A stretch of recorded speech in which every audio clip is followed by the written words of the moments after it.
Ladies and gentlemen, IndyCar is so back. Welcome to Speed Street. It feels like it's been a little bit since we've talked to you guys, talked to everyone here, ladies and gentlemen.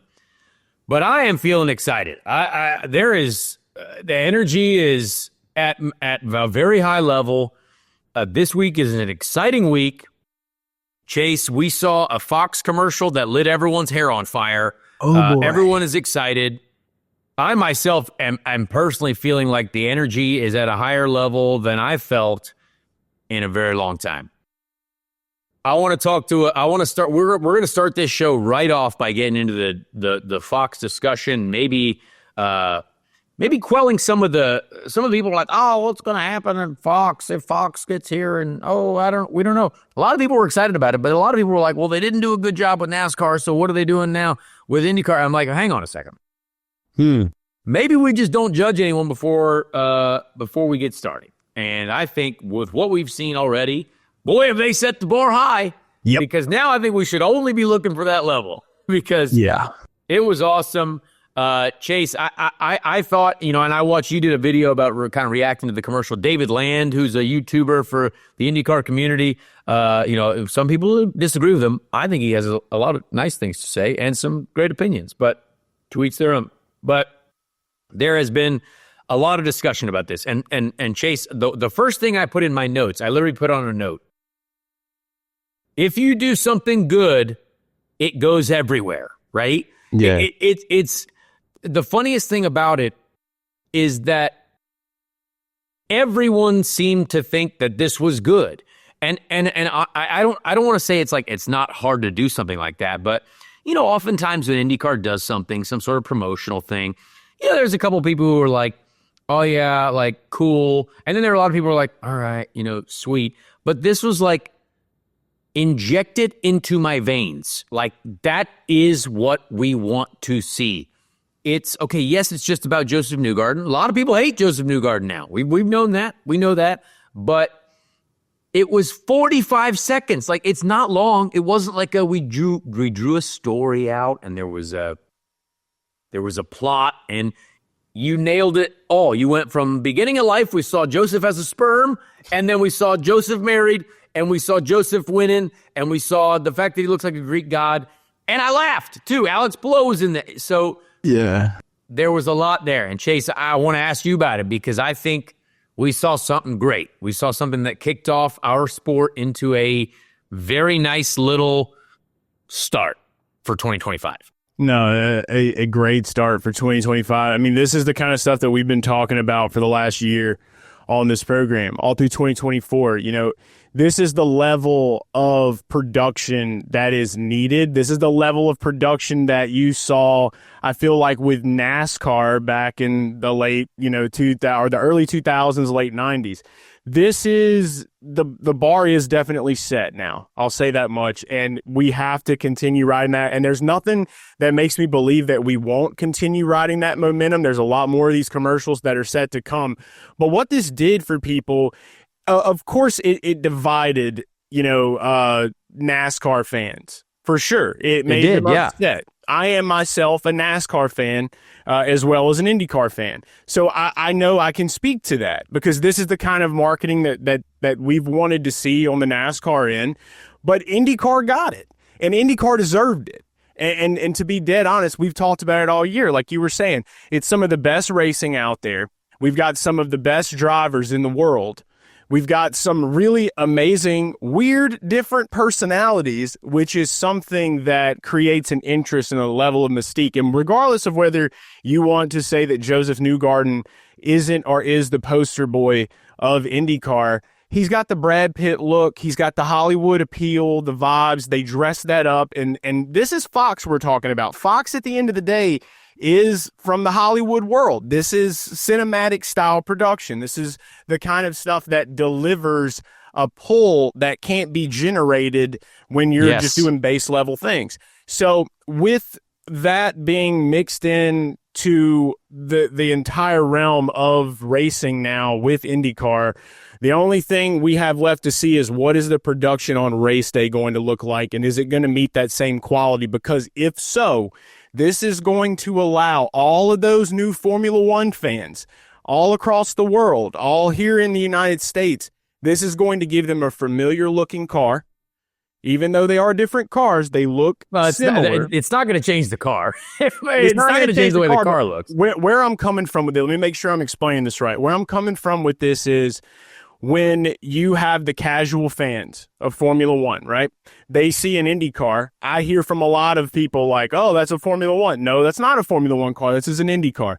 The appeal that this is going to create for those fans is going to be huge because they're going to get to see these kind of cars, not just running on street courses, not just running road courses, but the main thing that's going to differentiate them from Formula One is seeing that style of car, that open wheel race car on an oval. And that's what I really can't wait for. We've got something special brewing, and it all started because of quality production.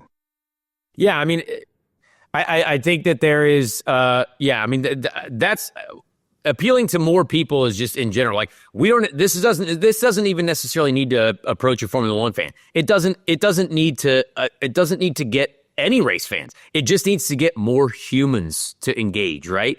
I'm sitting watching the NFL playoffs and I'm like, that looks cool.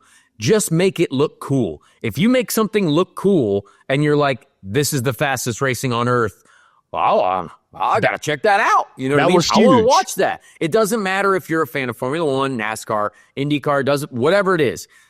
Those people are actually not who we need to get. I think we for sure need to get more NASCAR fans, more Formula One fans. We would love those people to watch. But obviously everyone likes to be defensive and in their own camps. And we talk a little bit about with our guest about this.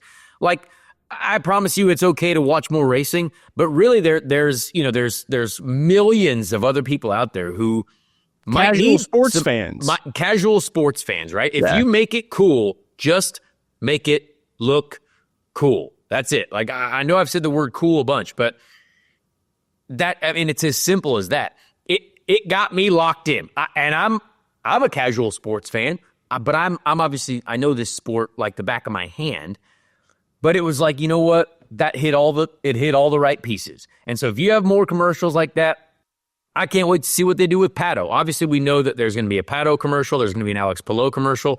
Those are our stars, right? So make stars even bigger. So Pato's commercial is probably going to be, we're going to make him look like some wealthy single dude who's a gangster who has cool cars. He's got his own plane. You know what I mean? I don't care. Do that. Make him just make his head massive. Pato's still really cool no matter what, but we just need to make it look cool. And we have something. We have a product that is insanely cool. So I was excited to see that. We had to start the show with that. It's something that I think when you make that level of buzz happen, right? Every single person tweeted about it. It was on every Instagram story. You saw other media outlets picking it up like, hey, that was neat. You know what I mean? If you do something that is worth talking about, it will get talked about. And that's what IndyCar needs to do. Do more things that make it worth talking about. And I think that was a big step for us. So how is Indianapolis taking that? I know because you're on the inside. I have the question. So I mean, how is the industry reacting to this ad? Are there any drivers that you've talked to in the series? What are they saying about it? I mean, have you talked to Josef? No, I have not talked to Josef. I assume he's probably too famous to talk to us now. That he's been on an NFL commercial and he's got abs and a plane. He's following more people now. I don't know if you've noticed that. He's 6, following more. He's got 6 now.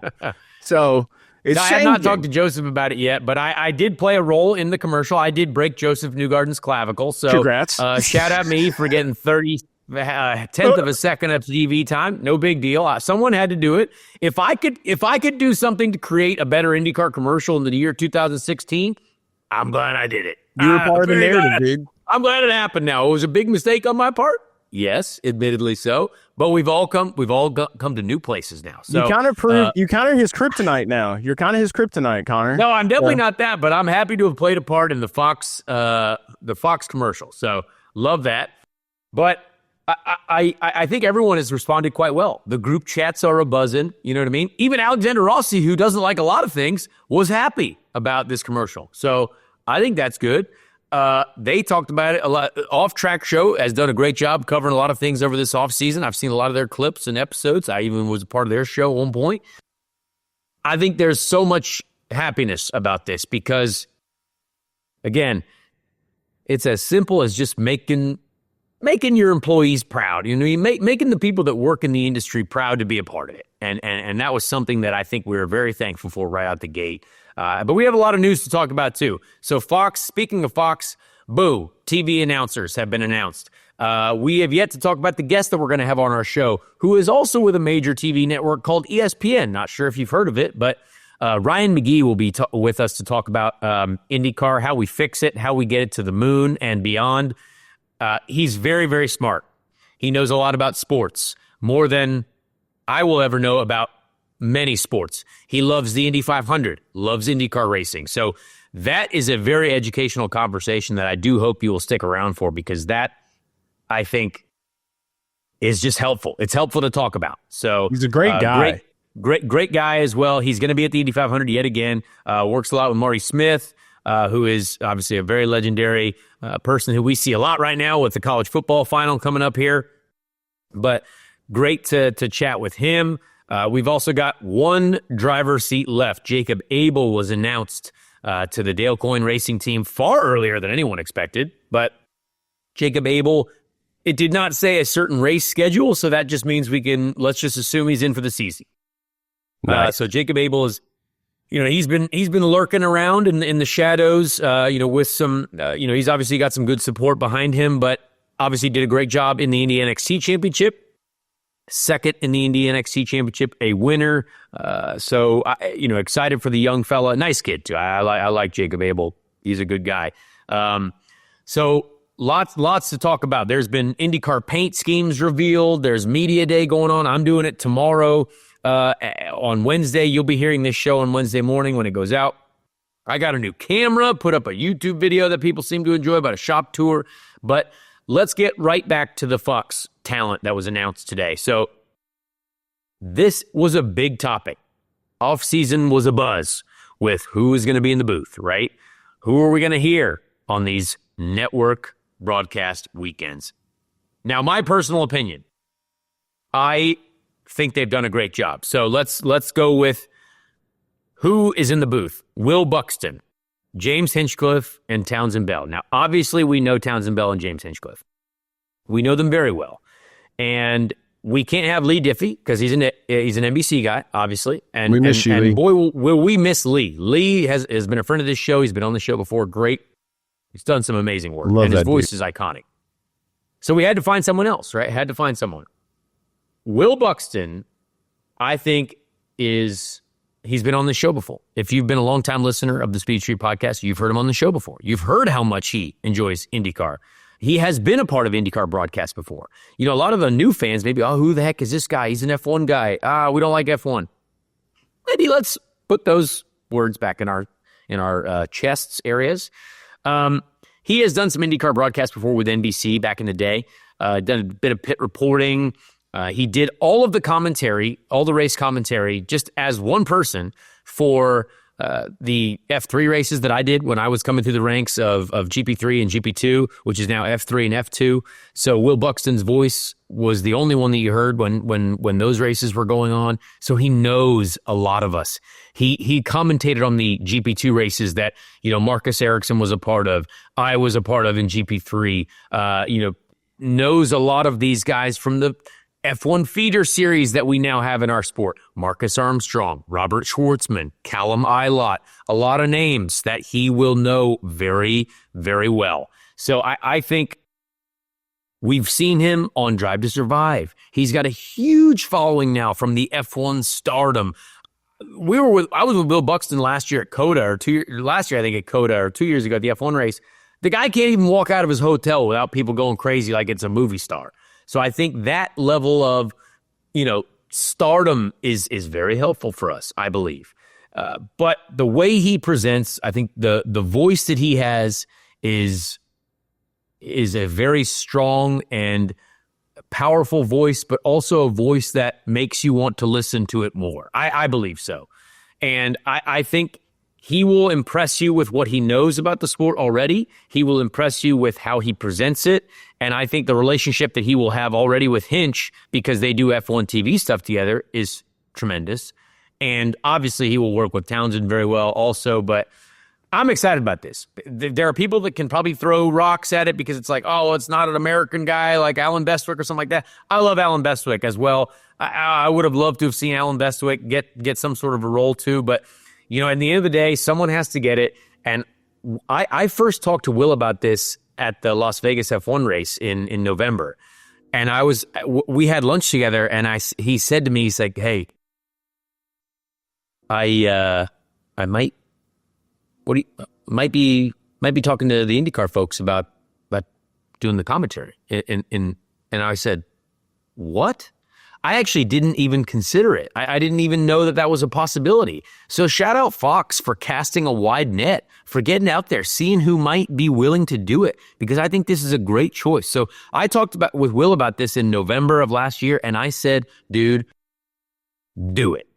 Now, it's a big life change for Will, right? He's, British fella. He's been traveling the world with Formula One, but he's a family man as well. He's a dad, married with two kids. So, he's going to be committed to a lot of races here in North America, and I'm excited to see it. So, Chase, what do you think? You think this is a good pairing? We obviously got to get you to know Will more, but you obviously know Hinch and Townsend. Yeah, two questions for Will. Is he also cool with going by Bill? Bill Buxton, Bill, you know what I mean? I call him Billy Buxton if we're on a night out. Yeah, Billy Buxton. I like that. Yeah. I like that. All right, second Billy question. Buxton. So I personally have not had the pleasure of hearing him on a call yet, and maybe I'm sleeping over here, but I'm gonna wake up. So how hyped does he get during big moments in a race? Like, that's what matters, right? Like, people want to feel that excitement. You want to make sure that can be translated when you're watching a race. That's something Lee Diffie did very well. How does our new friend Bill Buxton, how does he bring that level of excitement during a race? I think he's done a very good job. I actually literally just looked at my phone, and someone responded to my tweet saying, I'm guessing about 0.001% of IndyCar fans ever heard Will do a GP2 broadcast, which is when we were back. This is back in 2010, 11, 12, 13, 14-ish. He said he was brilliant. And Will, a lot of the times, it was just Will in the booth. So sometimes when you have a TV booth, you got some guys you got to bounce things off of, some conversation. But he was doing it by himself. And so he was creating full excitement. Command. So I think Will has plenty of experience doing this. I think the energy that he can bring is fantastic because he loves what he's watching. The guy loves racing. The guy loves IndyCar racing. Gotta have passion. And I think that will be, okay, let's talk to those who might not be happy about this. It's okay in this world to give someone a chance, I would say. Hey, no one will always agree on everything, right? We know that in this decade, in this era of the world, everyone actually loves to hate everything and disagree on everything. But hey, that's cool. We have the freedom to do that. But I think if you're willing to give Will a chance, it's going to be something that might impress you in the end. I think it's something that is a great decision. So that's what I have to say, Chase. I think that's a great idea. No, I love that. And I mean, of course, like having Hinch back is so important because Hinch he brings humor. Iconic voice, but he also knows that he's a great personality. The booth just seems right. I think so. I love it. So with that, there were some driver announcements as well that we're going to get to before we get to our guest. And I'm very excited for you guys to hear this interview too. But let's talk about a little bit about Prema. So the Prema team, and when we'll get to Jacob Abel too, and Marco Andretti, shout out Marco Andretti. We kind of knew he was coming back to the Andretti group for the Indy 500, but hey, Marco's back.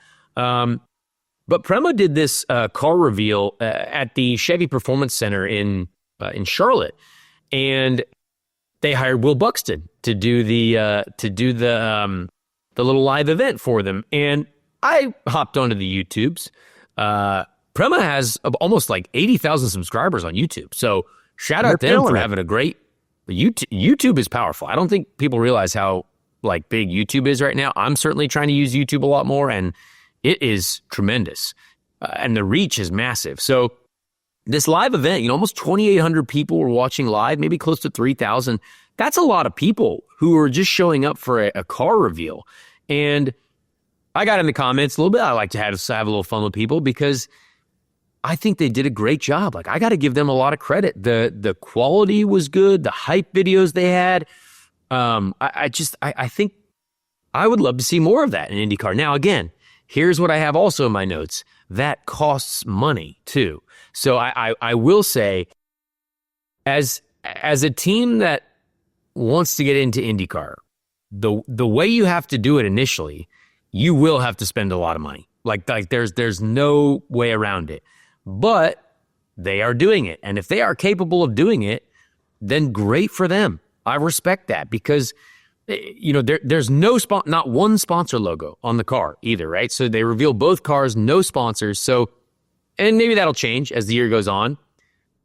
And it is hard to sell, as we talked about. We're trying to build it even higher. We also saw Chili's is on a car. Shout out Chili's is on Kyle Kirkwood's car. Is America back? Is IndyCar back? Well, Chili's is on a car, so we hope so. Bacon ranch quesadillas are in full effect. A couple sampler platters for the boys. But they are spending a great deal of money. They went out and hired Michael Cannon. They took one of our engineers from JHR, a good friend Steve. Now again, these things happen. Steve has worked with Callum before when he was at JHR, and so Steve made the choice to over there. But they're bolstering their team technically. They've spent all this money on this announcement, and I see the shop. There is bucket loads of money going into that organization. So my expectation for them now is now raising. It's like these guys could be good. These guys could show up with the juice. You know what I mean? They got all the information they could possibly have. They got all of Ganassi and Penske setup information from Michael Cannon, I assume, because his brain is very large, and I wish I could work with him again. And then Steve. He's been with me at Carlin and JHR, and obviously he knows kind of what was going on. And there's a lot of other smart people there too. They got Ryan Briscoe there as a driver, like some sort of role, not a driver, but liaison of sorts. Mm-hmm. Ryan Briscoe, smart guy. He came from Penske. You know what I mean? And then they made an interesting move in having a reserve driver, which again, very European. A lot of what they've done is very European. I'm curious to see what their setup in the paddock looks like as well.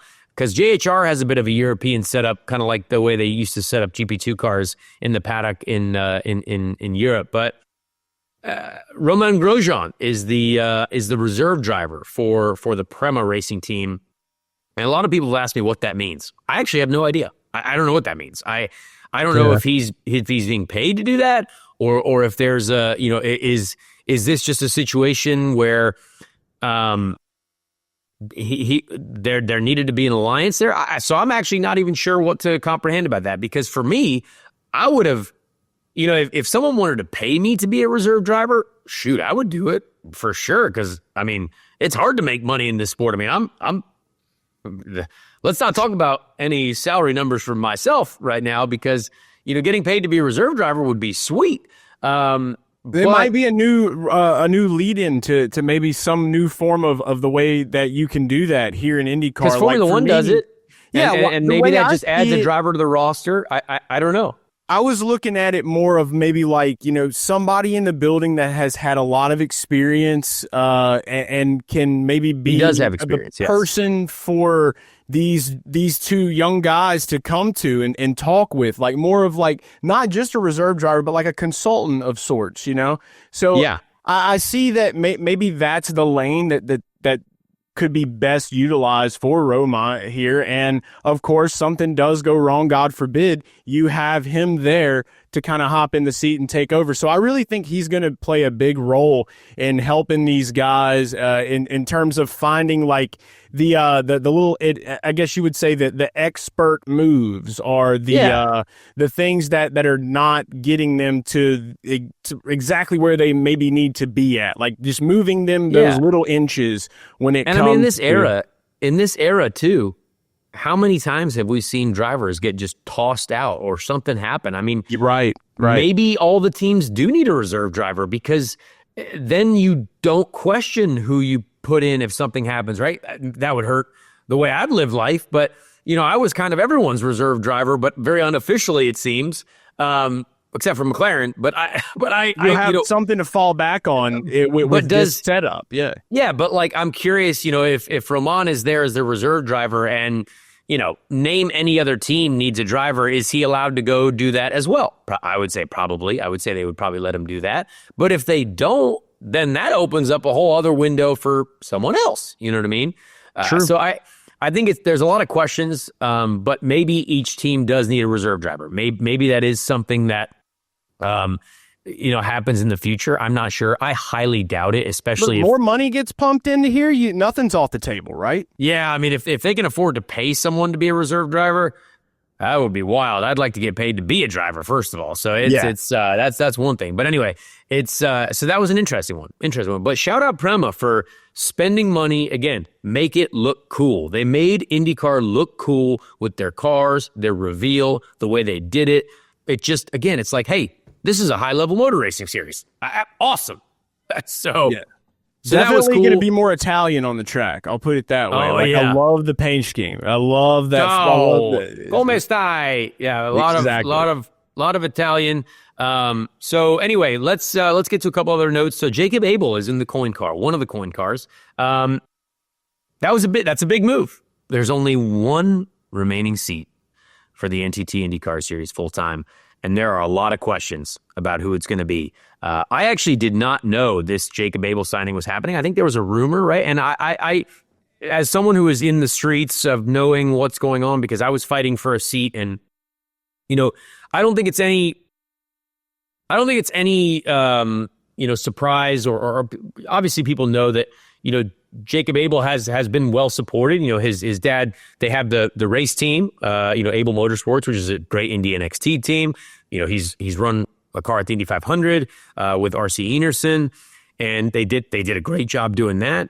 But we know that he's there is some funding there behind him, which is very important for young drivers to have when they jump into the series, right? Nolan Siegel, right. David Malukas, that happened with some help to get in, right? Is Jacob Abel going to go on the David Malukas route, right? David Malukas had some good support from his family. Boom, right to Coyne, rookie year, impressed people. Now where is he? Well, he's with Penske Foyt Penske. Went through McLaren, sort of. But Meyer Shank, now he's with the Foyt Penske operation, and that could be the route. So, Dale Coyne loves to take a chance on rookies, but if it's a rookie who is well supported, obviously some good funding there. It's probably, I would say, the price that you need to get into Dale Coyne may be a little bit lower than other teams, but I think it's a good move for Jacob. I think he's a good young driver. He's got a lot to prove, of course, as everyone does every weekend. We all do. Everyone has a lot to prove every weekend. But excited for him to do that. He's going to be in the 51 car, it looks like, and one seat left. Who's going to go to? There are a lot of drivers still out there. Rinus VeeKay, Linus Lundqvist. Those are two names that, I think are still surprising. Both Fittipaldis are outside looking in. Toby Sowery, who did a great job in that Coyne car for a couple races that he was in. Yeah. I'm just surprised we got this announcement as early as we did. Early. Do you think that us talking about this on the last show maybe inspire a little quicker movement out of old Dale Coyne and them? They may still wait, until closer to... Well, testing is coming up. That's the thing. Everyone's testing at Sebring in middle of February, like February 17th or 18th or something. Yeah. So you got to have the squad locked in here pretty quickly. But I think... a lot of people still question it, and it makes me sad sometimes to see people ask the questions because, why wouldn't they sign this guy or this guy? It's like the financial element is a tough one, guys, and I know I preach this a lot, and I don't want to be annoying about it, but I just try to paint a picture for people to kind of understand. Hey, it's not as easy as it sounds. If you want your person signed, and if you believe they're good enough, and they might well be good enough. Rinus VeeKay is 1,000,000% good enough to be signed on the dotted line for that team right this very instant. Yep. Linus Lundqvist, I don't know. I think Linus is good. I don't know. I don't know if he's the whole package. I don't know him that well, honestly. But but I know Rinus very well, and I think Rinus is an extremely talented driver. The guy's a race winner in a situation that was a tough situation. And I believe Rinus, I hope Rinus gets that seat, but that is one team and seat that I usually hear some rumors. You know, and maybe no one talks to me anymore because I have a podcast, which is fine. But I usually hear some rumors, but I have not heard anything. Honestly, I didn't know the Jacob Abel thing was coming. I mean, you kind of know that he's probably going to go there, but didn't know that was happening. So you can tell us stuff, by the way, guys. We'll keep it off the record. If you want it to be off the record, hey, I can keep secrets too. I promise you, you'd be blown away. I just told you I had the secret of Will Buxton being the TV guy maybe in November. So there you go. He was in the chatter. But yeah, we had a lot go on. I mean, speaking of Lucas, by the way, he's they unveiled his car number, didn't they? He's number 4. Yeah, so back in so they used to be 14 and 41. I was actually the number 4 at AJ Foyt Racing back when I was with AJ Foyt. So hopefully it doesn't go as bad as that year went for us. But that's a reveal. We had a couple paint schemes. You had Devlin DiFrancesco paint scheme. You had a Graham Rahal paint scheme get revealed this week. We are probably going to maybe look to reveal our cars at the JHR squad next week, potentially. I think we're going to have Stingray Rob on the show next week. Hey, let's talk about it. People are going to enjoy it, I think. So we're going to have teammates on the show next week, but there was a lot that's been happening, guys. We got the Chili Bowl going on this week, which is, again, a fantastic event. My doorbell just rang, which means that some folks are just here. So I would like to pause this show right now. Hang on a second. Dude, I feel like that's a great time to jump right into our interview with Ryan McGee from ESPN. And a great guy, great fella, knows racing, knows NASCAR racing, also big Indy 500 guy. We're going to talk to him now while Connor checks the doorbell. Ladies and gentlemen, this week we are very, very fortunate to have someone who is far more educated than I on the landscape of sport, on the landscape of probably business of sport, a man who covers many sports more than me, a man who knows Indianapolis 500 racing, IndyCar racing, NASCAR racing, lots of racing, a man who does lots of things on television. This is the first ESPN email we've emailed to send a link to. So, Ryan McGee, we appreciate you being here. Obviously, Marty and McGee, lots of incredible things that people consume now. Thank you, sir, for being here. Yeah, no, you and I, you're always very gracious to come on Marty and McGee when we do it from Indy, the Saturday morning, prior to the drivers meeting, and and this is the only time we ever really talk. We communicate social media or whatever else, but it's I'm excited to be here. I appreciate you asking. Yeah, well, your co-host, by the way, Marty, has actually left me on red in the DMs multiple times. But I know he said he would do the show too. So maybe at some point we'll get him too. We want to get the whole Marty and McGee. We want to get the whole round table. Like, that would be fun. But yeah, I know he's busy. There's a lot of college football stuff happening right now, which I respect. Yeah, and he's doing like this. He's doing this indoor golf deal with Tiger. TGL, and Rory, and yeah. So it's and both of us are about to crash into college basketball, and I'll be leaving for Daytona in a month. So yeah, it's time to get going, man. It never stops, but the phone is ringing, and that's the most important thing. You know that. I love that. The worst is when the phone's not ringing, and then when the phone rings, that means you got a ride. And right now, I have a ride, so I'm good. I love that. So let's real quick give some folks. I guess if folks do not know who you are, give us kind of how you started, getting into caring about sports the way you do, and making sure people know about them, and then kind of where you're at now with ESPN. Yeah, well, I mean, you know about this. It starts with your dad a lot of times, and so for me, my dad was a college athlete. He played college baseball at East Carolina. He was a college football official, a referee. He and I wrote a book about it a few years ago with my brother called Sidelines and Bloodlines, and he was also a college administrator. So I grew up on college campuses with kind of a behind the yellow rope, access to football stadiums and basketball games and understanding how things worked. And then also I learned how to cuss, use cuss words correctly, Right, listening to Eddie Murphy stand-up tapes, right? And then listening to people yell at my dad on a Saturday morning, when he was officiating, Clemson, Georgia Tech or whatever. And so it was, so that's kind of how I grew up. I did not want to be an official. Watching my dad do it, I respected it so much. I still do. When I'm covering the national championship game this year, with Ohio State, Notre Dame, I'll be on the phone with him texting constantly about, was that a pass interference? Was that holding? Whatever. And so I respect it so much. But I remember I got my first sideline credentials for a college football game when I was 12 years old. And I remember standing on the sideline at the University of Virginia and realizing that all these people were being paid to be there. I'm like, all right, so how do I get in on that? And I love TV, love radio, love newspapers growing up. And so I figured out you could be in the press box and they'll pay you to go to these events. And that's what happened. And then I was fortunate enough right out of the University of Tennessee as a student to get a job at ESPN. Jeff Gordon, I'm going to date myself, but Jeff Gordon won the inaugural Brickyard 400 the week before I got there. Nice. And suddenly. Great year. Oh, man, in Connecticut, in the building in Bristol, NASCAR became a really, really big deal. And I was born in Rockingham, grew up in the Carolinas, and I'm not going to say I knew as much about motorsports as they thought I did, but I certainly knew more than they did. And we started a show called RPM Tonight, and which was the first nightly motorsports show. I volunteered to work on it, got me moved back to North Carolina. We almost moved to Indy. I had found an apartment in Indianapolis because I don't know if everybody's ever said this publicly. We were going to produce RPM Tonight from the Speedway every night. And then the split happened. And when that happened, we were like, no, you know what? We'll go to Charlotte. And that's you can blame Jeff Gordon. A lot of people blame Jeff Gordon for the split.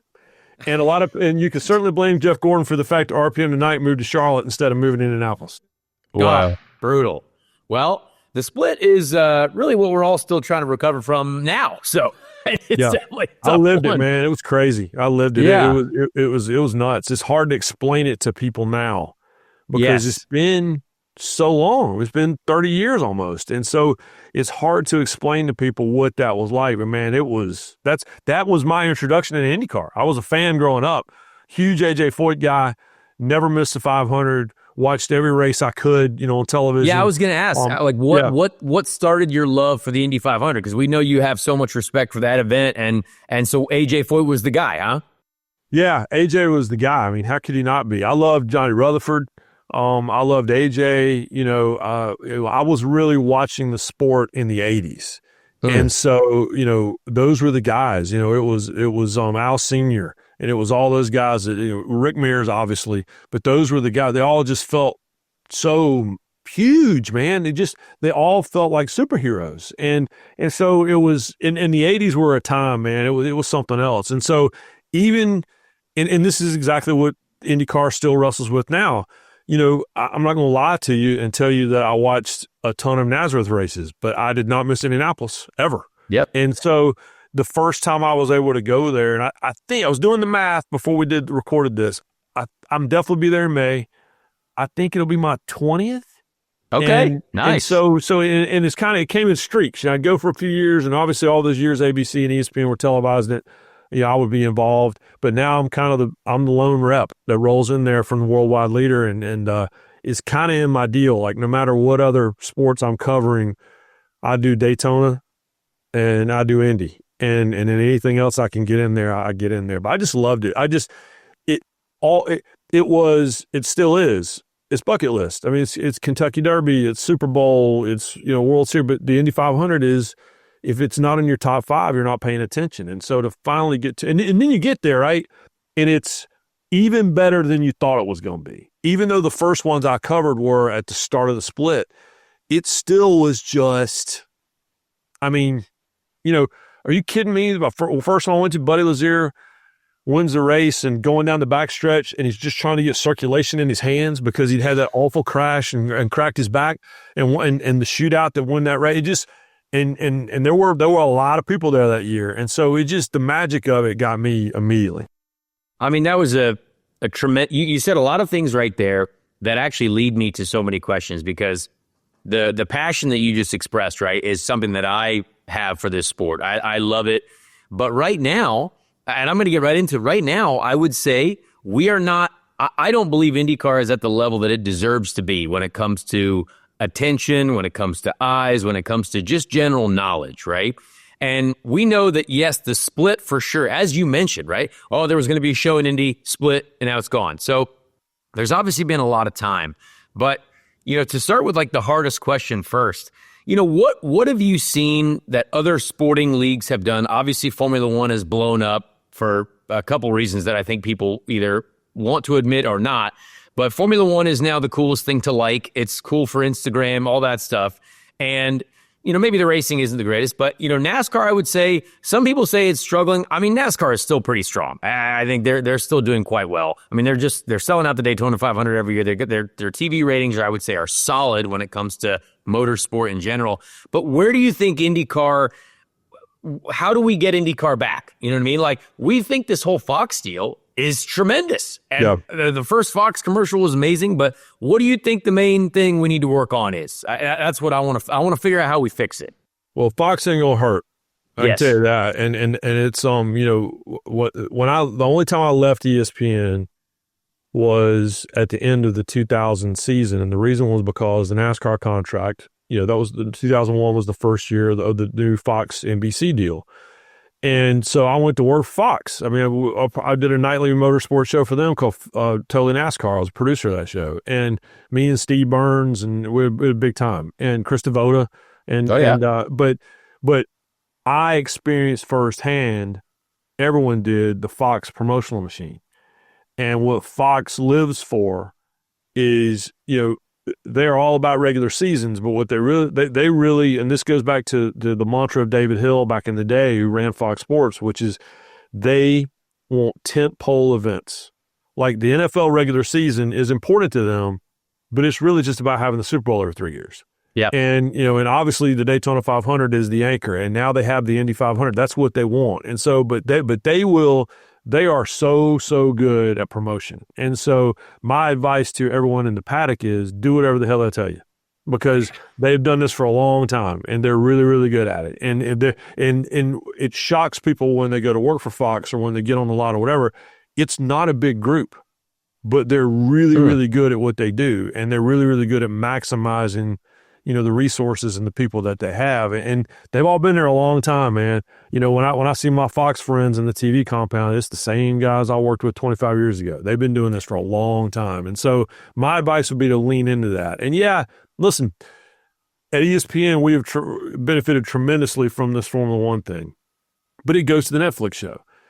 The problem now is I don't know that you can recreate that lightning in a bottle. Like NASCAR, the Netflix show is great. But and for a couple of weeks, there was buzz. But I don't know that carried into, April and May and June. And IndyCar over the years has had some tremendous reality shows. And that doesn't hurt. But it certainly isn't. I think that was kind of a Haley's Comet deal, with the Netflix thing. And they're still riding that. And then the drivers got sick of it. And when they got sick of it, there was a little bit of a dip, And so what I know about the IndyCar paddock is, and these are your guys and girls, they will do anything they need to do to promote the sport. And it's part of why I love covering it. I always go back to, I remember, I covered NASCAR in the High Holy Winston Cup days, and they were great. But they had a reputation for they'll do anything they can do to promote the sport. That wasn't really true. And then I would go cover an IndyCar race, and when the race was over with, I got used to NASCAR where literally if you missed Rusty Wallace getting out of the car, you heard his private jet go over the racetrack, 30 seconds later.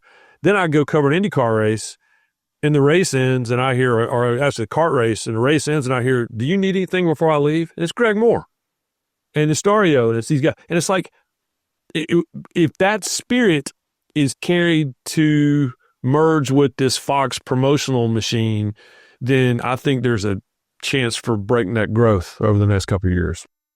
Well, I certainly hope so. And I'm going to let Chase ask you a question here in a second too, but I had one more on kind of the star power that you mentioned, right? When you said all those names earlier, Foyt, Mears, Rutherford, I mean, those are names that are etched into history.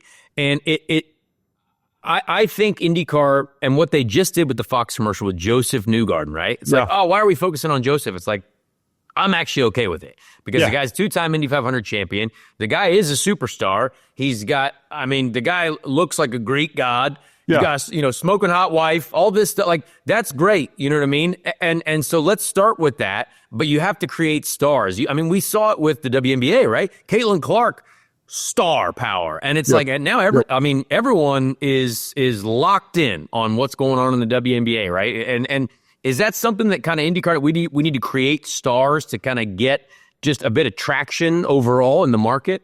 Yeah. And what I have always argued is, and I know Josef can be a divisive guy, but I wrote this when he finally won the race 2 years ago. Guy's a superhero. I mean, you love him or hate him. He literally married a Disney princess, and all he wanted to do was what he's done. I think my lead for the story that year was, "What are you doing? All your dreams come true." And in what universe, in what universe is are some of these guys? I mean, how is Alex Rossi not like that dude? Not only is he very nice and a good-looking guy and super smart and all the things that we just said about Josef, but he's one of the all-time hammer-down badasses I've ever watched on a racetrack, and it happens every May. And sometimes to his detriment, but it does. And so, to me, I think that the talent level right now is as good as it's been in a really, really, really long time.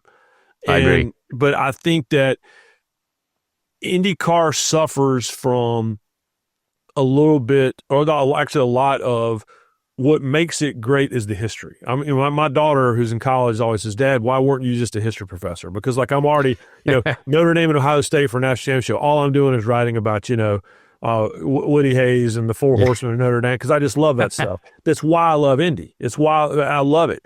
But I also think there's a nostalgia problem. And everybody's like, well, it'll never be as good as it was. Well, are you watching the races? Because the reality is that, go back and watch some of the races won by these guys that we're talking about. It's pretty boring, and there's nothing boring about what's happening now. And so I think the talent level is as good as it's been in a really long time. I think the personalities are there. It's just a matter of getting people in the tent to meet them. And what's the answer to that? I don't know. But there's also, and you guys know this too, there's also that kind of exclusive club aspect to it. And I say this I'm a big Star Wars guy. Right? If you see my office covering Star Wars up, Star Wars fans, Jack Harvey, Star Wars fans are a lot like motorsports fans. They get really angry when they aren't covered like the stick and ball sports are, but then they also kind of don't want the stick and ball riders around. It's like, well, why don't you cover us, like you cover the Colts? And then when the guys who cover the Colts show up, it's like, well, why the hell are you here? You don't even know what a yellow flag is. Okay, well then educate them. To me, that's part of it, which is get them in the tent, introduce them to the personalities, but welcome them in. And then if they ask a stupid question, don't act like they've committed some sin because, they don't know, they don't know what a competition caution is. You know what I mean? Just, okay, tell them what that is. Tell them what a pit stop is. Tell them what happens. It's just don't get mad at them. Don't be offended because they don't know.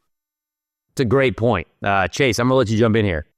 Yeah, much of what you have already discussed, I agree with on so many levels, Ryan. We've had the pleasure of doing some cornhole stuff together in the past. We've had a little fun. We always have great conversations anytime we see each other at the track. And I kind of wanted to jump back to your professional career in this because there's something I've never gotten to talk with you about, and it has to do with a sport that I didn't know that you were super connected to starting out, and that's baseball. You actually were an intern, I believe it was for the Asheville Tourists when you first started out. And this question that I've been wondering for a while, and it lingers, and I feel like you're the perfect person to answer this. When it comes to being a race fan, and when it comes to being a baseball fan, what is the connection there? Is there something that is there between those two sports? Because I can't put my finger on it, but I just know that with me personally, loving baseball growing up, being involved in that, I find it easy to relate certain things to baseball. Do you have anything to speak on that about your experience that you've had and maybe just your perception on it? Same season. Yeah, right. Yeah, the thing is, but to me also, it's about. I go back to the history of it. And by the way, I have my Indianapolis Indians. I have hundreds, to my wife's chagrin, of minor league hats that I wear on Marty McGee all the time, and I always wear my Indy Indians hat. Big Shuckers guy, right here. That's it. Yeah, but I think the history means the history is unparalleled. You know, football is a relatively new phenomenon, right? You're going to hear a lot about. Particularly with pro football. I mean, the NFL has only really been a big deal, you know, in the last 60 years, as opposed to IndyCar. You know, by the 1960s, you know, Indy 500 was half a century old, right? And auto racing was older than that. And baseball, what I love about baseball, like auto racing, we start talking about, we're comparing something Ray Haroon did in the Mormon Wasp, you know, to something that Josef Newgarden did. And it's yellow cars, and I love connecting those things. And baseball is the same way. You know, I love it when, you know, Shohei Ohtani does something with the Dodgers or the Angels back in the day, and we're talking about him breaking records by, like, you know, Ironhead McGillicuddy that played for the Louisville Redlegs in, you know, 1875. Yeah. That's right, but that's how that's how IndyCar is. That's part of why I love it. You know, it's why poor Donald Davidson probably hides behind stuff when he sees me coming, because I'm going to ask him some question about whatever. And so, I think that's part of it too. And so it becomes generational. You know, what I love about Indy, the only Indy 500 I've sat in the stands and watched was Kenny Brack's win. And I was sitting with my friend Sean Murphy, who's worked for ESPN forever. And we sat in his family seats in turn 3, which is where they sat for 50 years. And then you go into the stands, and, you know, and people have big, you know, when you ask people in Indianapolis, where do you live? And then it's, where are your seats? Yeah. And baseball's a lot like that, right? I mean, people, you know, baseball's about sitting in the stands with your dad who sat with his dad, who sat with his dad, and you know, your grandma, and keeping score and all that stuff. And to me, auto racing has, you know, so much of that. And it's not, and like, I'm a big minor league baseball guy. It's not just about the big leagues.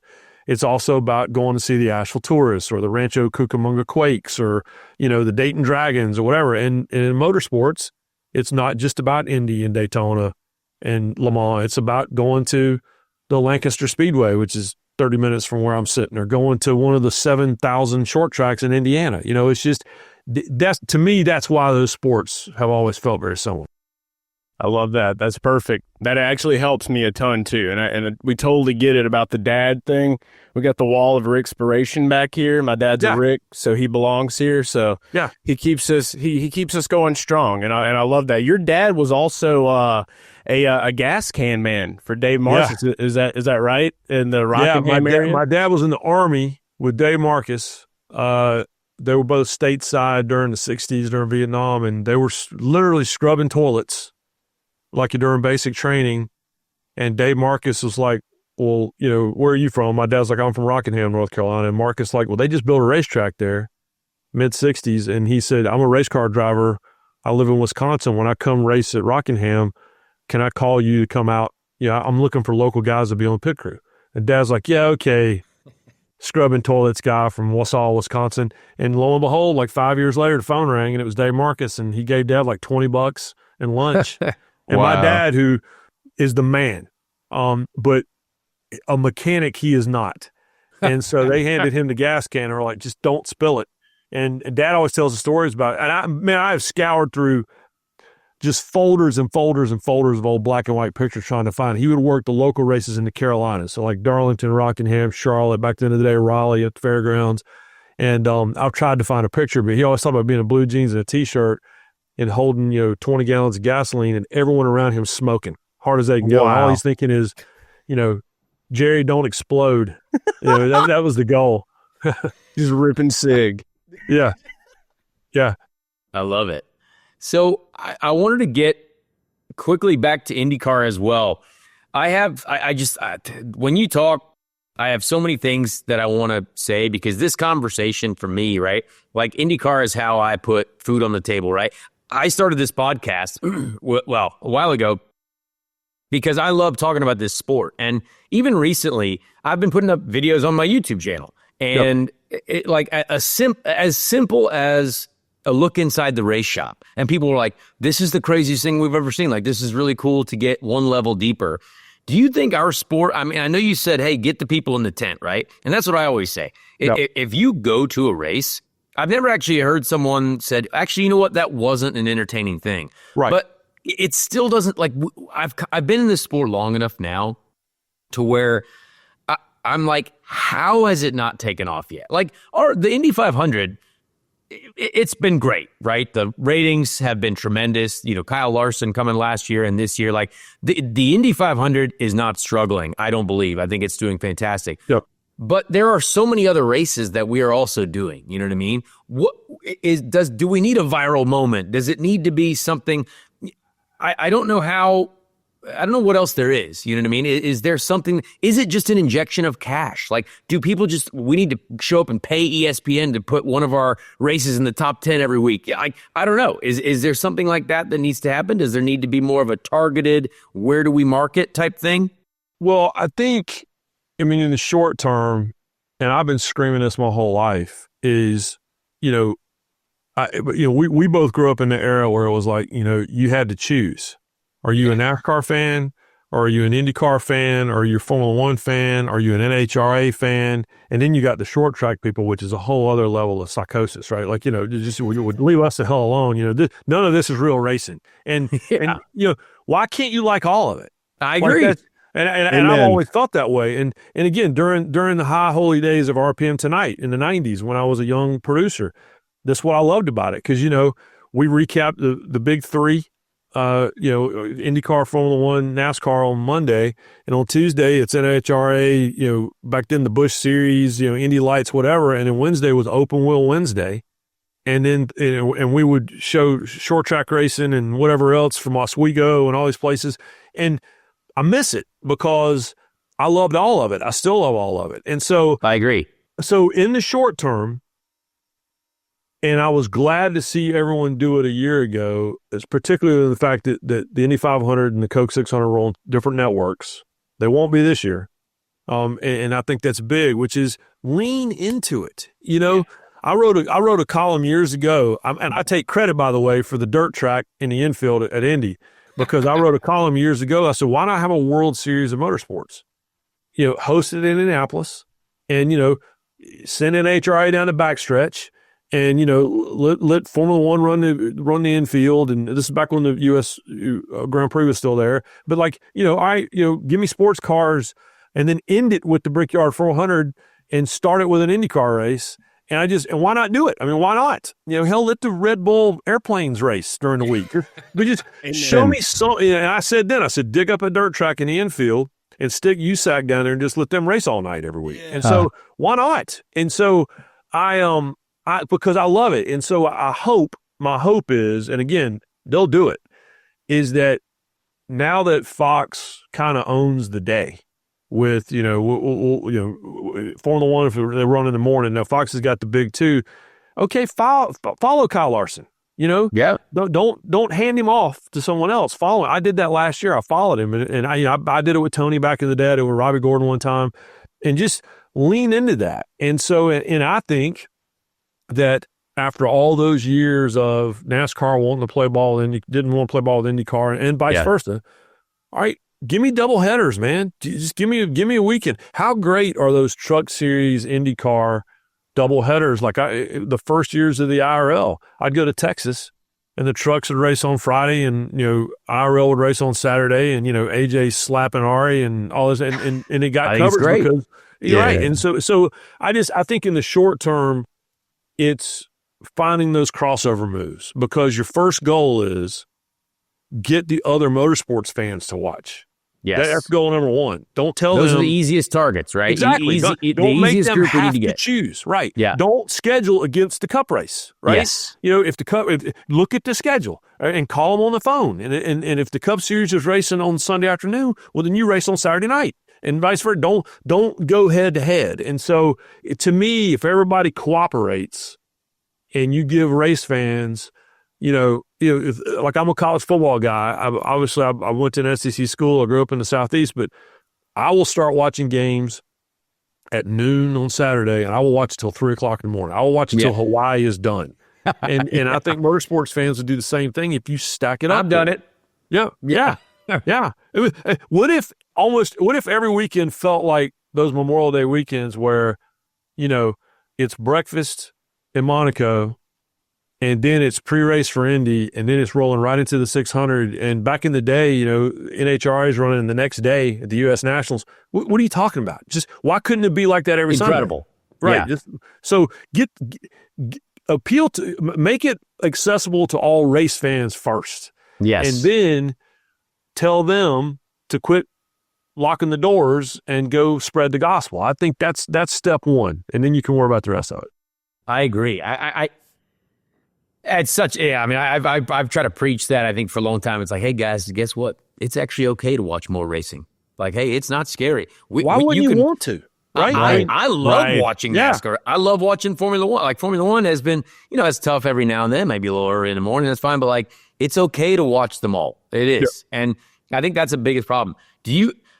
What do you think about Roger Penske so far as leader of IndyCar? I mean, what do you think this Penske Entertainment Group? Because I've always said, this is actually going back to the split too. I said since the reunification, I thought it would take 10 years. I said that like literally in 2009 or 2010. I was like, it's going to take 10 years minimum to get back. And it sort of feels like now it's been over 10 years, but we're kind of the flags are blowing the right way now.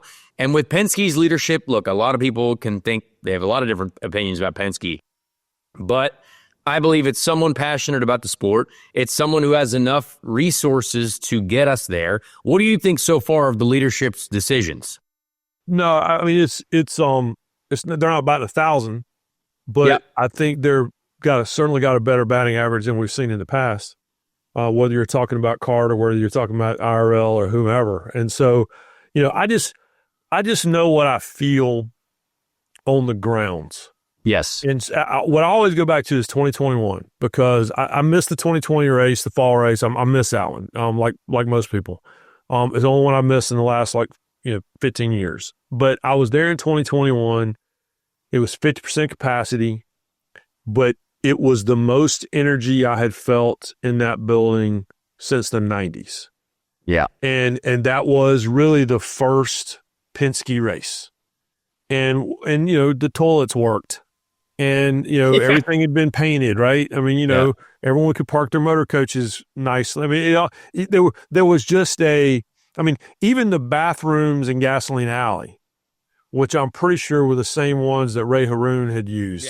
They got Ice updated, in the urinals. Right? Yeah, right. Yeah. I mean, the rollback doors, everything got updated. Yeah. And so it just was stuff that, and this is a knock on the George family, but there was capital money spent, and you could tell, and the fans could tell. And so, there was an energy in the building in 2021, even at 50% capacity. And I talked about that all morning on the Sports Center of the year, this just feels different today.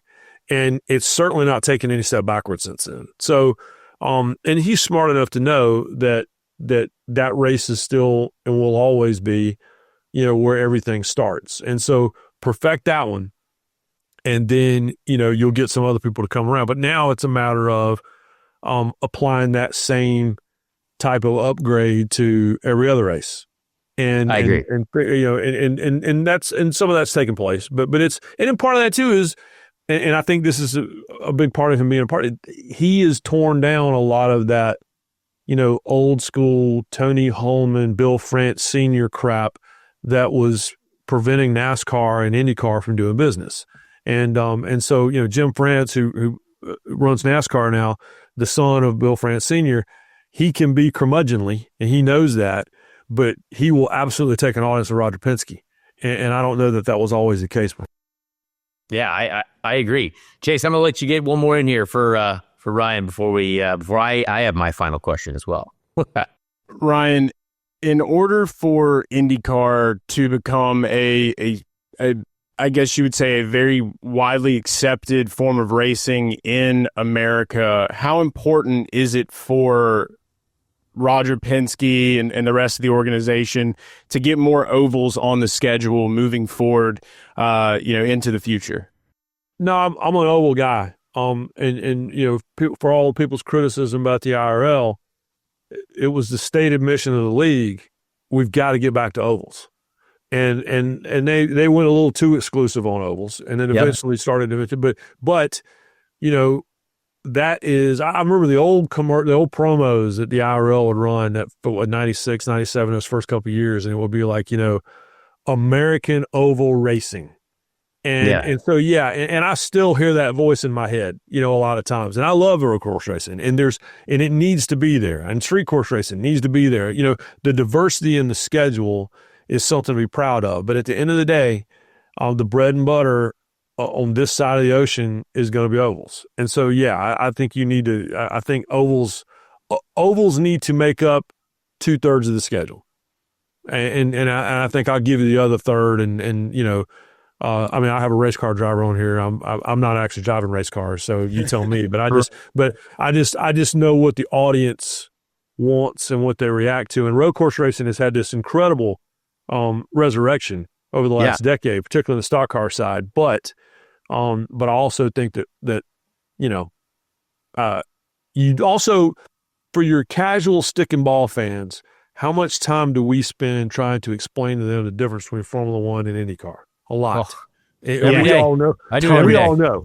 We all know it's like comparing softball or NASCAR and IndyCar. Exactly. Right. And but there's consumer confusion. Yeah, right. When you're running a bunch of street course, road course races, and it's like, oh, this is, the car's similar. Well, he ain't here, right? And so I think that ovals distinguish you, and I think it would be wise to lean in that a little bit. That's my own personal. Do you think that they would have a lot of issues with trying to establish some of them, being that NASCAR does own a lot of these short tracks that they have out there right now, like a Richmond? Yeah, but I hope with this new, I tell you this, Fox will fix that.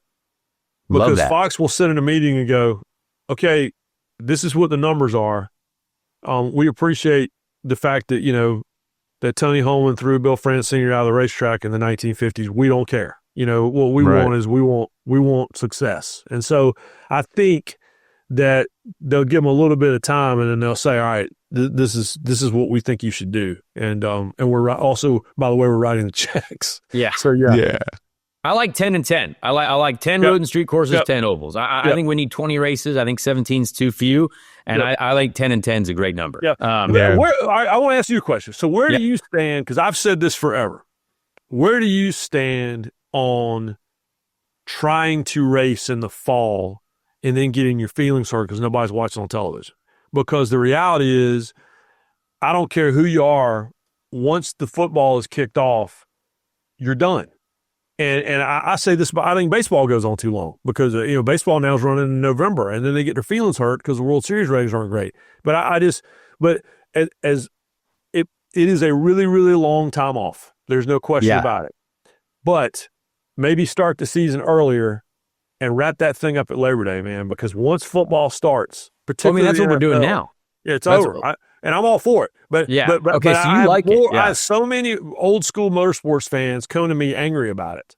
But I've always said NASCAR should double up in the summertime and wrap it up sooner in the fall. See, I think we're all so deep into our own worlds, right? Like when IndyCar is over in August, or even this year in the middle of September, and you see NASCAR racing every weekend, and you see Formula One, and all the media sources that we follow, that's all they're talking about, right? So it's like, oh, we must be missing out on something. And it's like, well, I also look at the NASCAR ratings up against the NFL, and they still are getting 2.5 million people watching. I mean, that's a lot of people. That's still a lot of people watching. So I'm a little bit conflicted on that. I don't like that long an off season, especially for our team employees, right? Like the people that have to get paid to put our teams together. If they're off, if we're not racing from September until February, I'm okay with running. Like, let's start first week of February. You know what I mean? Like, we can test in January, we can test in December in Florida, and we start first week of Feb and you go till August, I'm actually okay with that. Like that I don't mind as much of, but I don't think we need less races by any means. That's for me. I think we need 20 races. I'm with you. I think 20 is the number. But but just where you're putting them. Yeah. I think I'm okay Feb to end of August. I'm okay Feb to August for sure. I've got one more for you before I ask you to make Indy 500 predictions for the year. I'm going to go. A lot of people talk about cable to streaming right now, and that's a big question. Right now, IndyCar does not have a streaming. Venue sports, that was going to be a thing that we thought was going to be great. No more venue sports for streaming. But we are on Network Fox every race weekend, which obviously we all think is very good. And I see TV ratings numbers, which now I don't know all the details. You're obviously a TV guy, so maybe you know but you know more than me. But people seem to be watching things on television. You know what I mean? Like, ratings are higher than ever for the WNBA. Ratings are higher than ever for for certain NFL games. Is the power still there for network television? And is the fact that we don't have a streaming service offered right now a very big penalty? I think that network TV is very vastly underrated right now. I would agree. To me, it's like paper tickets, right?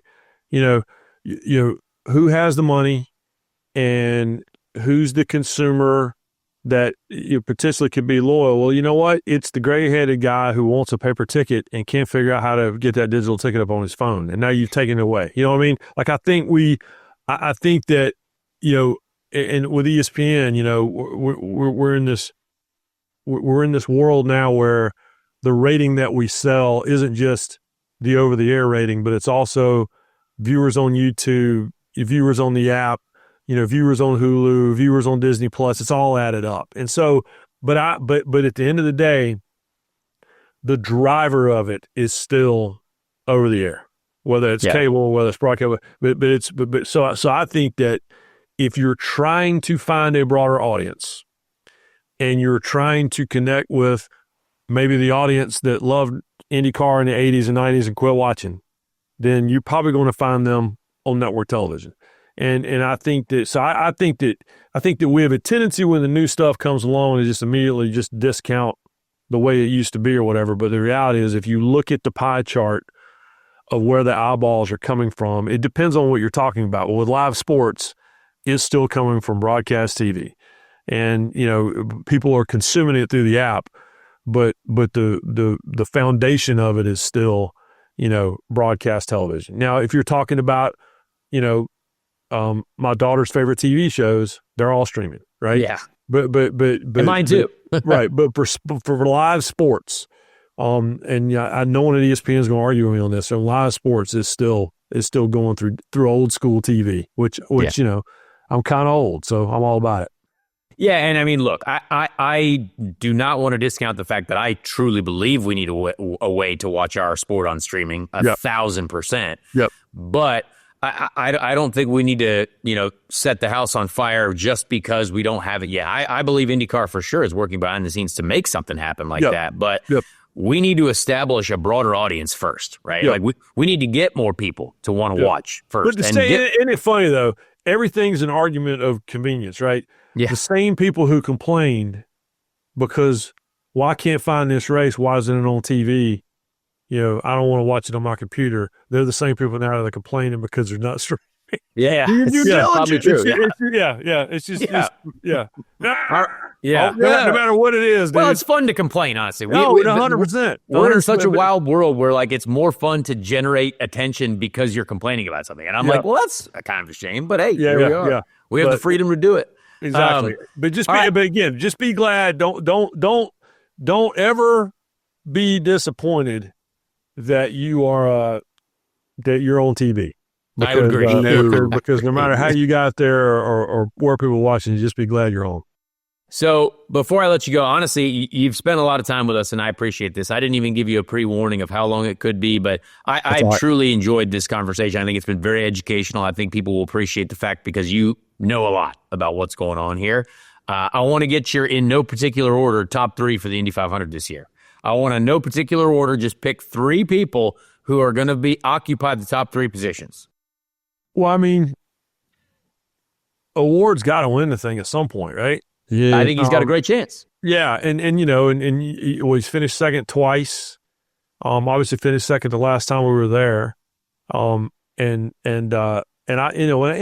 think this race rewards being there at the end. Obviously, that's goal number 1, but it rewards the ability to keep the right foot down, and I don't think he has any problem with that. And that's also why I will always have Rossi in my top 3, because I respect that. I understand.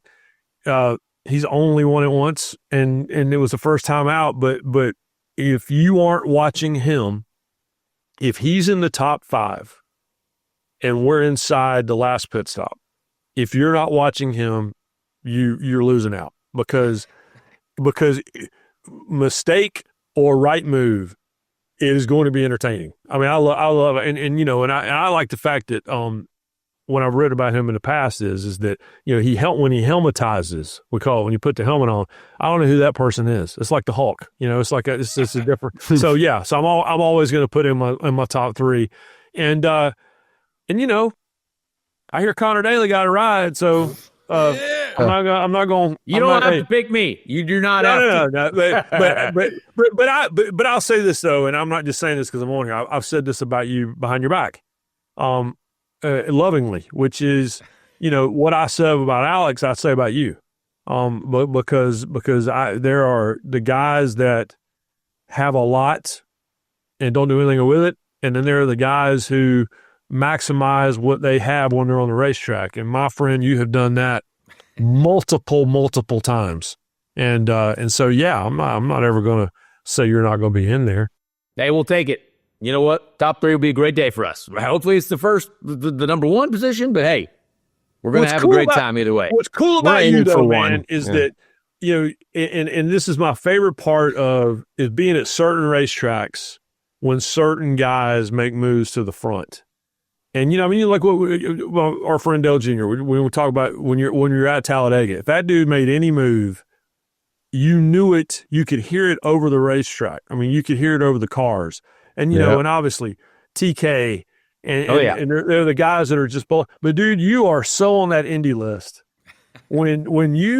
I'm serious. You know this. I mean, and I don't know if you could hear it or not, but you could hear it. We've got that amazing press box. They're probably going to take away from us, on the front stretch. But you can hear it through that glass. It erupts when Connor Daly makes a move. It's the truth, and that's cool. That's just that's a son of the speedway, and that to me is those are my favorite kind of racers, man. Well, I appreciate that. Honestly, if I know, no matter how my life goes, I can die very happy knowing that, honestly. The fact that there's any energy caused, like, put that on the gravestone. People cheered once or twice. You know what I mean? Like, I love that. Yeah. Put that on the headstone. That's it's a very proud moment for me, for sure, because I love that place and I want to win it more than anything else. So I hope to see you there this year as well, right? You're going to be there? I'll be there. Yep, I'll be there. I come blowing in there for media day on Thursday, and I'll be there throughout. So yeah, I will. I'm in, and hopefully, last year I snuck up to Pat McAfee's place. Oh yeah, I saw that. Yeah, I did the show for 3 hours, and man, they smoked so much weed. And I was like, and they're like, do you want any of this? I go, I got to go back to Gasoline Alley, guys. If I just just collaterally, I'm already a little buzzed. I'm going to get run over by somebody rolling out for practice. So no, but I'll see you. I'll see you in a few months. I love that. We love Pat too. I love seeing you on that show, and please keep helping us. We're on a mission to take IndyCar up to the moon and get a nice residence there before we go to Mars. Keep going to the stratosphere because we need to keep this sport kind of going the right direction. So we appreciate anything you can do for us, and we appreciate you being here on the show too. We need a pre-race show, Ryan. That's what we need. We need a good pre-race show. Yeah. Okay. Yeah. Well, anything y'all want, you let me know, and we'll. All right. That's a bet. Well, thank you, sir.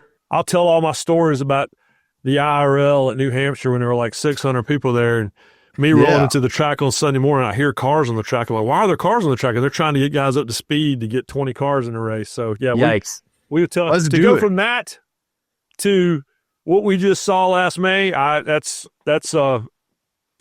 progress. What that is. Yeah. Amen. Hey, one day at a time. my friend. One day at a time. I got content day tomorrow with Fox. Can't wait to see what they're doing. So I'm excited. There you go. But thank you, sir. We appreciate you being here. Yep. Later, brother. Well, folks, we hope you enjoyed that interview. It was a great time talking with Ryan, honestly. I think he's got a lot of great information to share with us, and it's just good to. We've had a few people ask, hey, maybe some, media members or some team ownership or something like that. And this is someone who gets to look at our sport, from the outside, but also knows how the business works and knows how you do attract the eyes, how you do get people to watch a sport, and that's a person that enjoys consuming sport himself. So I hope you guys enjoyed that one. I personally did, and I am obviously now back thanks to Chase for introducing that one for us. You had to check the doorbell sometimes. Quick interlude, had to get to the door, and now I had to move rooms. And that's how it works sometimes in podcasting. So with that, I wanted to talk about one more thing before we get to the Ricky Treadway Random Indy 500 Driver of the Week, which we obviously love so much. But this was a bit of an issue, and I know a lot of people have a lot of feelings about it, but when this IndyCar TV deal was announced with Fox, which we love, everyone was asking, there was a lot of people asking, hey, where's the streaming service option? You know what I mean? We had Peacock with NBC, and there was supposed to be something called Venue Sports, which was, people were a little bit upset about the price of it. It was going to be, a little bit pricier than Peacock. But now that is definitely no longer happening, it looks like, as well. There were some sort of lawsuits between entities, and all kinds of chaos was happening. And so now it looks like there will be no streaming options for IndyCar. Now, I know there will be a group of people that are really upset about that. And honestly, I am too, because I know for a fact that, like, my girlfriend doesn't have cable TV, right? Like, she wants to watch the races, but she, the only way she watched last year, if she wasn't at the track, was through Peacock. So, my girlfriend has to figure something out to try to watch the races, and she obviously wants to watch them. And I am going to try, my best to ask IndyCar tomorrow, like, hey, when I go to media day, I'm like, hey, what are the options here for us? Because I promise you they're going to be working on it, but for them, the main goal for sure is to make sure these Fox broadcasts are incredible. But I do hope that there is somehow a solution to the streaming side. And I don't know what that is. I mean, the way that I look at it, I mean, you can go online right now. I know, like, you can go to fox.com, right? You can go to the TV website. Usually they have an option for you to watch live TV online directly from the Fox site. Now, it being but you have to have a TV subscription. Right, that. Yeah. And there's also Sling TV as well. So you did have to pay for Peacock. Sling TV is like another option that you could use. They normally have like all your normal cable package television channels. So I do think there's going to be options and ways to do it. I just don't see Fox leaving this in an area knowing that there is a large group of people that do watch online and maybe don't have the cable package or the rabbit ears still attached to the television. Yeah. But it is cool to know you could buy rabbit ears from your local it is possible. store and watch it, which is pretty great. So there's going to be ways. I just don't see Fox leaving this completely out, knowing how important it is to make sure that these numbers this season are as high as they possibly can be. And so being able to use the TV numbers, finding a way to make streaming an option is going to be crucial. I have faith that they'll get that figured out, and can't wait to hear an update on that if you're going to ask about that during media day as well. So yeah, I mean, I think we obviously can't guarantee anything, but I do know for a fact that they're going to hear the cries about this. You know what I mean? They know how important it is to be able to get our sport to the maximum amount of audience members.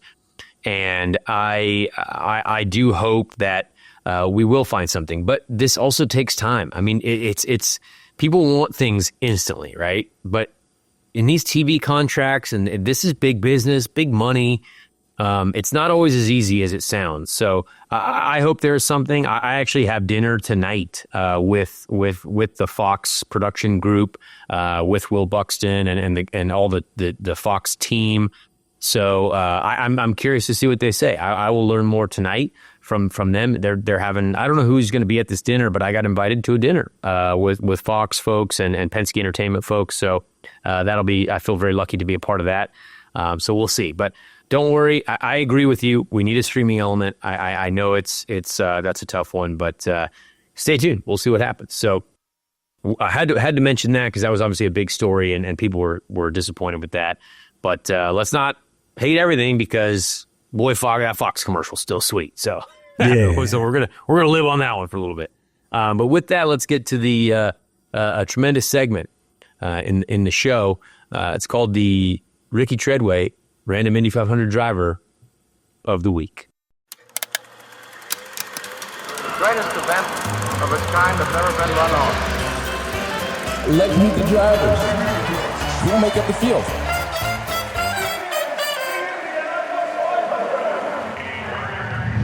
All right. So this week, I'm doing this like a live search. I already found the year. This is the way we do them all the time now. I like this. Sort of. Yeah. I already found the year. Jumps. Yeah. We went to the 1934 Indianapolis 500.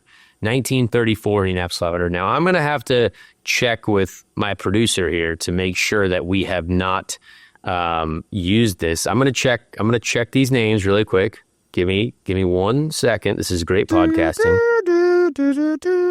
Because I think I found a good one, but I want to make sure that we got Jeopardy music. We got Wheel of Fortune music. I mean, whatever you want, we've got it. All right. I think I found one. I think I found one that's going to be a good one. So the 1934 Indianapolis 500. We're going to go with the 24th place finisher, Dusty Farnow. Ooh. Dusty Farnow, as I type it into the Google. That's got to be an N-E-A-U spelling. Am I right or wrong? F-A-H-R-N-O-W. I would have butchered that. Dusty Farnow.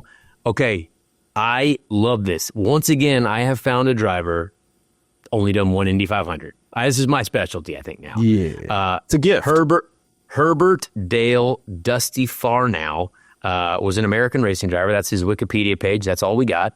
Born in 1903, died in 1981. Good long life, 78 years old. Only had the 1934 Indy 500, where he finished 24th. So really not a ton of information about Dusty here, but shout out Dusty. We found your only Indy 500, and hey, you're getting media coverage. R.I.P. Dusty. This is a very, just got official word. We did get official word that we have not used this name before. Thank you, producer Bobby. Dusty Farnow. Herbert Dale is the one that really gets you. You know what I mean? That really grabs a hold of me. Herbert Dale. Man, Dusty back in the 30s. I mean, might have been a cool guy. I don't know. Oh yeah, but if he was racing in the Indy 500, he definitely was. So, with that, we come to the end of the show. We appreciate you folks.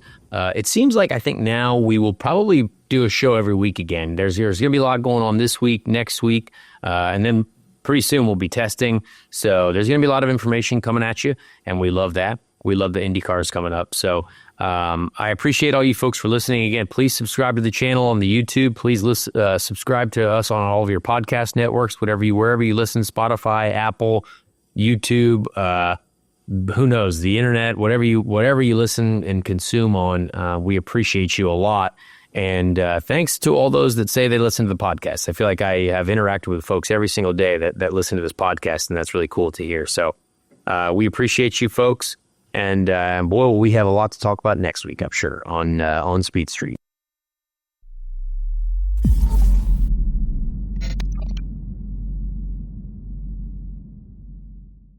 Hey everyone, Connor Daly here. Please leave a like on this video if you did enjoy it, and also subscribe to the channel as well. That would be very helpful. Be a friend, tell a friend. Thank you so much for the support, and we'll see you on the next episode of Speed Street.